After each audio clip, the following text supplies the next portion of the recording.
Le saviez-vous? En France, la consommation de gaz est à peu près équivalente à la consommation d'électricité.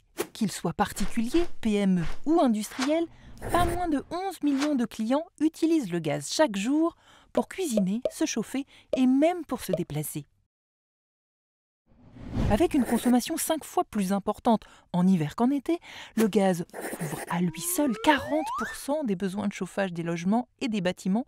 C'est 2 fois plus que l'électricité. D'ailleurs, en parlant d'électricité, le gaz sert également à en produire. Oui, oui, vous avez bien entendu, les infrastructures gazières fiables et robustes viennent l'hiver en renfort du parc électrique et nucléaire français lors des pics de consommation. Mais d'où vient ce gaz et comment arrive-t-il chez les clients? La quasi-totalité du gaz consommé en France est importé.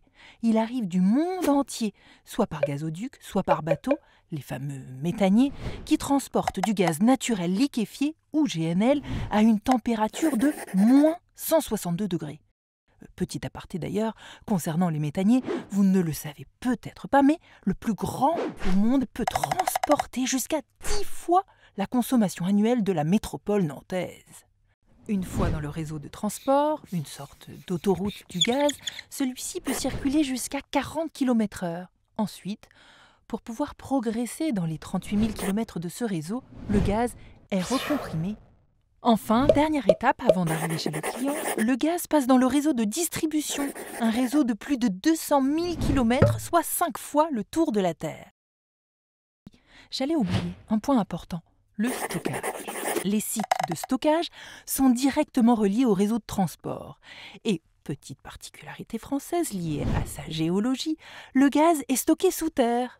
Ces 16 sites, répartis sur tout le territoire français, ont un rôle clé, car ils permettent l'été de stocker le gaz qui est consommé en hiver, quand la demande est plus forte. Dans le bâtiment, la place du gaz est prépondérante. Une maison sur 3, un appartement sur 2 et près de la moitié des bâtiments tertiaires sont chauffés au gaz. Il est aujourd'hui consommé à plus de 60% par des clients particuliers ou des PME, 30% par des clients industriels et 10% pour produire de l'électricité. Et avec toujours plus de gaz vert injecté dans les réseaux, son rôle est renforcé. Et oui, aujourd'hui, le gaz n'est plus exclusivement importé. Depuis 2013, du gaz renouvelable est produit en France principalement par des agriculteurs. Il est directement injecté dans les réseaux pour être consommé localement. Avec l'essor des gaz verts, quel est l'avenir du gaz et de son réseau? Déjà, le gaz vert, c'est 10 fois moins d'émissions de CO2 rejetées dans l'atmosphère que le gaz naturel. Ensuite, c'est un produit issu des territoires qui permet de réduire les importations et la pollution qu'elles génèrent. L'injection de gaz vert dans les réseaux ne cesse d'augmenter pour atteindre aujourd'hui 6,5 TWh, ce qui correspond à la consommation annuelle de plus de 1,5 million de logements ou de 25 000 bus. Et, bonne nouvelle, chaque semaine, 2 à 3 nouveaux sites de méthanisation sortent de terre, si bien qu'en 2050, en France, nous aurons le potentiel pour faire circuler 100% de gaz vert dans les réseaux. Autre bonne nouvelle, les infrastructures gazières sont déjà dimensionnées et adaptées pour accueillir toujours plus de gaz vert. Et tout ça sans investissement massif.